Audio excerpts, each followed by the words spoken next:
बिस्मिल्लाहिर्रहमानुर्रहीम। अस्सलाम वालेकुम वरहमतुल्लाहि वबरकातुहू। 1000 साल से छुपी ये तस्बीह जो भी करेगा इसका हर नामुमकिन काम मुमकिन में बदल जाएगा। आज जो कीमती वजीफ़ा आपको बताने जा रही हूँ, यकीन कीजिए इस वजीफ़े की इतनी फजीलतें हैं, इसकी इतनी ताकत है। इसको पढ़ने के बाद यानी कि इस वजीफ़े को करने के बाद आपके तमाम बिगड़े काम बन जाएंगे। और ये वो वजीफ़ा है, ये वो दुआ है जिसको करने से आपकी ज़िंदगी में हर मुश्किलात और परेशानी दूर हो जाएंगी। आपकी ज़िंदगी में खुशियाँ और बहारें आ जाएंगी।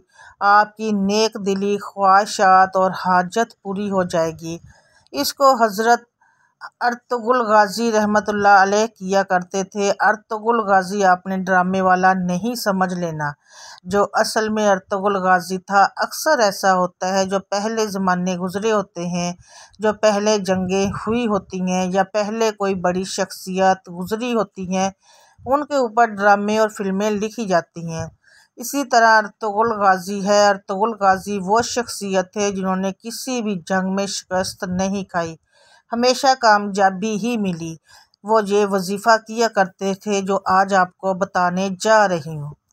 अब सवाल ये है कि मुझे कैसे पता चला कि हज़रत अर्तुगरुल गाज़ी रहमतुल्लाह अलैह ये वजीफ़ा किया करते थे, वो ये तस्बीह पढ़ा करते थे। ये बहुत ताकतवर तस्बीह है, जिसने भी ये किया वो कभी मायूस नहीं हुआ। ये वजीफ़ा मुझे पता चला ख़ुसूसन हुक्म किताब से और इब्ने अल-अरबी ने लिखी है। और अब मैं इसकी बहुत ज़्यादा तफसील में नहीं जाऊंगी, क्योंकि अगर मैं आपको तफसील बताने लग जाऊंगी तो वीडियो बहुत लंबी हो जाएगी। अल-मुख्तसिर हम वजीफ़े की तरफ आते हैं, दुआ की तरफ आते हैं, कैसे वो पढ़ा करते थे, कैसे किया करते थे। तो इंशाल्लाह आप भी इस दुआ को पढ़ोगे, इस वजीफ़े को करोगे। इसका एक ख़ास तरीका है, वो भी मैं आपको बताऊंगी। अगर आप इस तरीके से करोगे तो इंशाल्लाह आपके बिगड़े काम बन जाएंगे। हज़रत अर्तुगरुल गाज़ी रहमतुल्लाह अलैह ने कोई भी जंग में शिकस्त नहीं खाई। तरीक उठाकर देख लें, इनको कामयाबियाँ ही मिली हैं। इंशाल्लाह आपको भी कामयाबियाँ मिलेंगी। वो खुद बताते हैं कि वो ये वजीफ़ा किया करते थे। अगर आपको इस बात में थोड़ा सा भी शक है तो आप खुद खसूस अल हुक्म किताब पढ़ सकते हैं। इंशाल्लाह आपको भी कामयाबियाँ मिलेंगी इस वजीफ़े को करने के बाद। अब मैं वजीफ़ा बताने जा रही हूँ, ज़रा गौर से सुनिएगा। अब आपके जहन में कुछ शक ना रहे तो मैं छोटी छोटी चीज़ें भी आपको बताती चलूँ कि इस वजीफ़े को किस वक्त कर सकते हैं। इस वजीफ़े को वैसे तो आप किसी भी वक्त कर सकते हो, लेकिन अगर आप किसी नमाज के बाद कर लो तो ज़्यादा बेहतर होगा, क्योंकि ये ख़ास वजीफ़ा है, ये ख़ास दुआ है। क्योंकि जब आप नमाज के बाद करोगे तो उस वक़्त आपका वज़ू भी होगा, आपने ज़िक्र व अज़कार भी किया होगा। जब आप ज़िक्र व अज़कार करके अल्लाह पाक को याद करके अल्लाह पाक से कुछ मांगते हैं और वो कुछ ख़ास अमल करते हैं, कुछ ख़ास वज़ाइफ करते हैं, तो उनका ज़्यादा फ़ायदा होता है, ज़्यादा असर होता है। अगर आप किसी नमाज के बाद कर लें तो बहुत बेहतर होगा। वैसे आप किसी भी वक्त कर सकते हैं, जब भी आपको वक्त मिले। कोई पाबंदी वाली बात नहीं है। इस दुआ को, इस वजीफ़े को कोई भी कर सकता है, मर्द भी कर सकता है और औरत भी कर सकती है। देखिए, अगर आपका बच्चा है वो भी इस दुआ को पढ़ सकता है। अगर वो पढ़ाई में है तो इंशाल्लाह अल्लाह पाक इसको कामयाबी अता करेंगे। अगर कोई औरत करना चाहे, उसको मुश्किलात है, उसकी ज़िंदगी में बहुत सी मुश्किलात है, वो भी इस वजीफ़े को करे, इंशाल्लाह इस औरत को भी कामयाबियाँ मिलेंगी। इसी तरह कोई मर्द करे, उसको भी कामयाबियाँ मिलेंगी। मर्दों के बहुत से मसाइल होते हैं, इन्होंने ज़रिया माश करना होता है, दौलत कमानी होती है, अपने बीवी बच्चों को पालना होता है। मर्द तो लाजमी करेंगे। अल-मुख्तसिर ये है कि कोई भी कर सकता है। इंशाल्लाह फ़ायदा ही फ़ायदा है, कामयाबियाँ ही कामयाबियाँ हैं। सिर्फ़ आप एक ही मरतबा औज़ु बिल्लाहि मिनश्शैतानिर्रजीम बिस्मिल्लाहिर्रहमानिर्रहीम को पढ़ लेंगे। इसके बाद आप दुरूद पाक पढ़ लेंगे आप सल्लल्लाहु अलैहि वसल्लम की ज़ात पर एक मरतबा। मेरे साथ भी पढ़िए, आपको सवाब मिलेगा। अल्लाहुम्मा सल्लि अला मुहम्मदिन व आले मुहम्मदिन कमा सल्लैता अला इब्राहीम व आले इब्राहीम इन्नका हमीदुम मजीद। अल्लाहुम्मा बारिक अला मुहम्मदिन व आले मुहम्मदिन कमा बारिकता अला इब्राहीम व आले इब्राहीम इन्नका हमीदुम मजीद। 3 बार आप ये दुरूद पाक पढ़ेंगे आप सल्लल्लाहु अलैहि वसल्लम की ज़ात पर। अगर किसी मेरे बहन या भाई को ये दुरूद पाक नहीं आता तो वो कोई सा भी पढ़ सकता है जो इसको आता है। अगर कोई सा भी नहीं आता तो आप सिर्फ इतना कह सकता है सल्लल्लाहु अलैहि वसल्लम। उसके बाद आपने सूरह इखलास को पढ़ना है और इस दुआ को पढ़ना है जो अभी आपको बताऊंगी। देखिए, सूरह इखलास में अल्लाह ताला की वहदानियत बयान की गई है। एक शख्स ने रसूल अल्लाह सल्लल्लाहु अलैहि वसल्लम से अर्ज़ किया कि मैं सूरह इखलास से मोहब्बत करता हूँ। तो आप सल्लल्लाहु अलैहि वसल्लम ने फरमाया कि उसकी मोहब्बत तुझे जन्नत में ले जाएगी। नीज़ एक शख्स ने किसी को इस सूरत को पढ़ते हुए रात के वक्त सुना कि वो बार बार उसी को दोहरा रहा है। सुबह के वक्त आकर उसने हजूर अकरम सल्लल्लाहु अलैहि वसल्लम से ज़िक्र किया, गोया कि वो इसके सवाब का काम जानता था। तो नबी सल्लल्लाहु अलैहि वसल्लम ने फरमाया, उसकी कसम जिसके हाथ में मेरी जान है, ये सूरत 1/3 कुरान के बराबर है। मस्नद अहमद की रवायत में है कि हज़रत अबू अयूब अंसारी रज़ी अल्लाह तआला अन्हु ने फरमाया कि तुम में से किसी को उसकी ताकत है कि वो हर रात तीसरा हिस्सा कुरान पाक का पढ़ लिया करे। सहाबा कहने लगे, ये किससे हो सकेगा? आपने फरमाया, सुनो, कुल हुवल्लाहु व अहद 3 कुरान के बराबर है।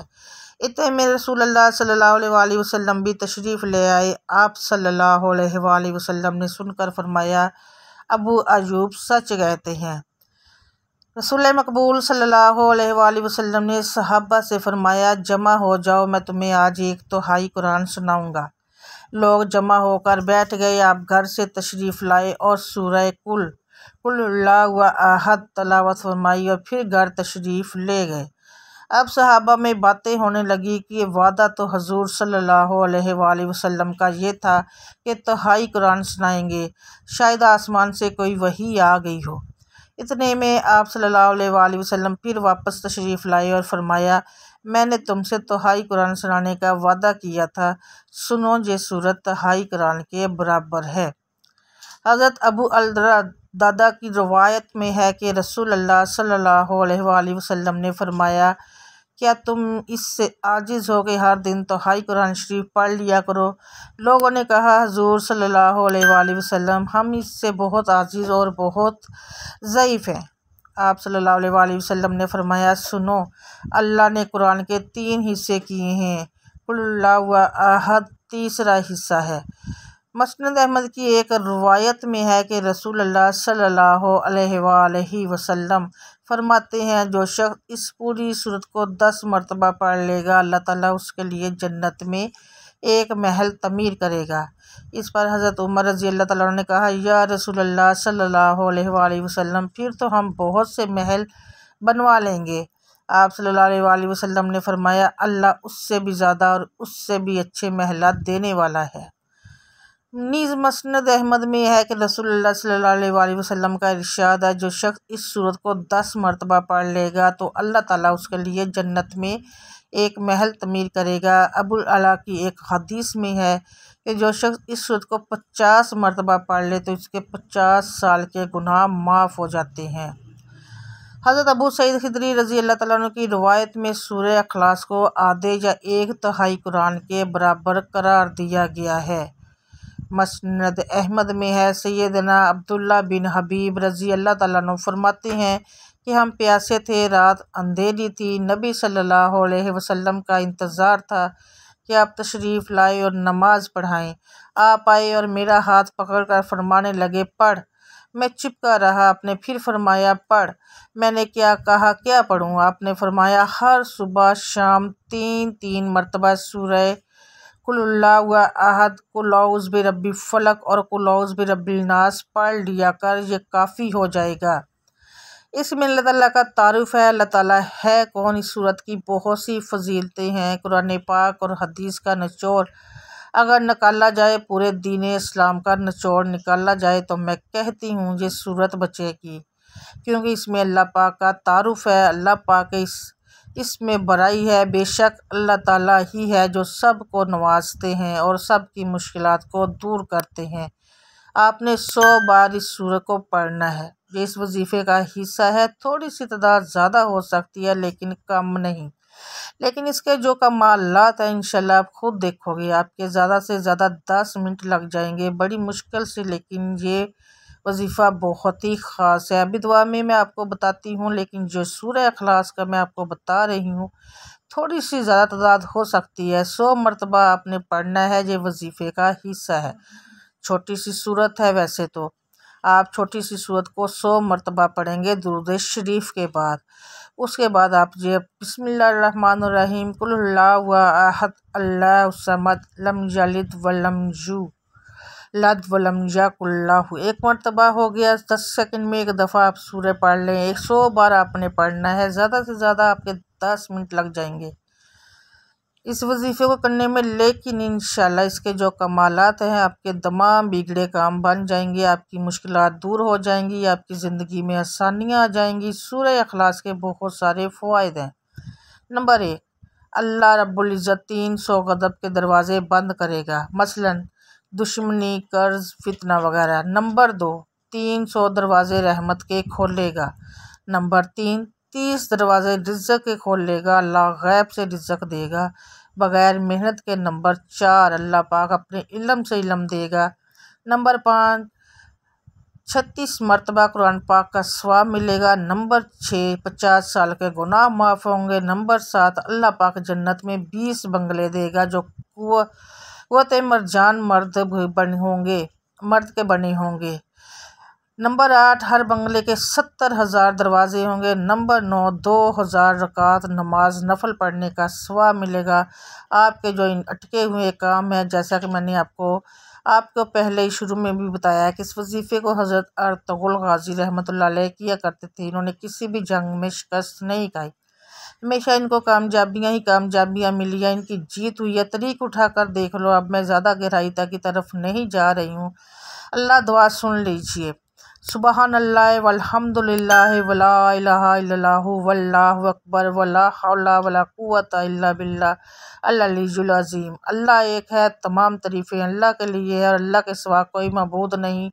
अल्लाह बहुत बड़ा है। गुनाहों से बचने की ताकत और नेक काम करने की कुव्वत अल्लाह ही की तरफ से है जो आलिशान और अज़मत वाला है। तीसरे कलमे की तस्बीह करनी है। इसको पहले आपने पढ़ा होगा, लेकिन आपको इसकी फजीलतें नहीं पता होंगी, इसकी अहमियत नहीं पता होगी। जब तक किसी चीज़ की दिल में अहमियत ना हो, इसकी फजीलत का पता ना हो, इस पर यकीन भी कम होता है, फिर इसका फ़ायदा भी कम होता है। इसकी बहुत सी फजीलतें हैं। इसको जलाली तस्बीह भी कहा जाता है। अगर मैं आपको तफसील बताने लग जाऊँ तो वीडियो बहुत लंबी हो जाएगी, जो अब पहले ही काफ़ी लंबी हो चुकी है। सिर्फ आपने 3 बार इसको पढ़ना है सूरह इखलास के बाद, जो मैंने तरतीब पीछे बताई है। इंशाल्लाह इस दुआ की बरकत से और ये पूरे वजीफ़े की बरकत से, जैसे मैंने ये वजीफ़ा तरतीब से बताया है वैसे आप करोगे तो इंशाल्लाह आप देखना कि कैसे आपकी मुश्किलात हल होंगी। हर काम में आपको कामयाबी मिलेगी इंशाल्लाह। कोई भी आपका काम होगा। इसके बाद फिर आप दुरूद पाक पढ़ लेंगे। जो दुरूद पाक आपने 3 ही मरतबा पढ़ेंगे आखिर में, जैसा कि मैंने आपको पहले भी बताया कि अगर किसी को ये दुरूद पाक नहीं आता तो वो कोई सा भी पढ़ सकता है जो उसको आता है। अगर कोई भी नहीं आता तो सल्लल्लाहु अलैहि वसल्लम ये कह सकता है। इसके बाद आपने एक और काम करना है। जब आप ये सारा वजीफ़ा कर लेंगे, जैसा कि मैंने आपको बताया, जो भी आपका मसला है आपने वो मांग लेना है। इंशाल्लाह इस वजीफ़े की बरकत से आपकी मुश्किलात जाती रहेंगी। आपने ख़ुसूसी दुआ भी करनी है। ऐ गुनाहगारों को बख्शने वाले और ऐबों पर पर्दा डालने वाले अजीम रब, सब मुसलमानों पर अपना रहम व करम फरमा, तंग दस्तों के रिज़्क़ में वुसअत फरमा, बीमारों को शिफाए कामिला अता फरमा, हमेशा सब्र और शुक्र करने वाला बना। मज़ीद इस अमल को खुद भी करे और दोस्त व कारब को भी इस वजीफ़े के बताएं, ताकि हर कोई इस वजीफ़े से मुस्तफ़ीद हो सके और आपको और मुझे सदका जारिया का सवाब मिलता रहे। वीडियो अगर पसंद आई हो तो ज़रूर लाइक और शेयर कीजिएगा और मेरे चैनल को अगर अभी तक सब्सक्राइब नहीं किया तो आपसे गुजारिश है कि मेरे चैनल को ज़रूर सब्सक्राइब करें, ताकि ऐसे ही फ़ायदेमंद वीडियो का नोटिफिकेशन बर वक्त आपको मिलता रहे। अल्लाह हम सब का हामी और नासिर हो। अल्लाह हाफिज़। अस्सलाम वालेकुम वरहमतुल्लाहि वबरकातुहू। दुआ में ज़रूर याद रखिएगा। मिलूँगी नेक्स्ट वीडियो में बशर्ते ज़िंदगी। अल्लाह हाफिज़।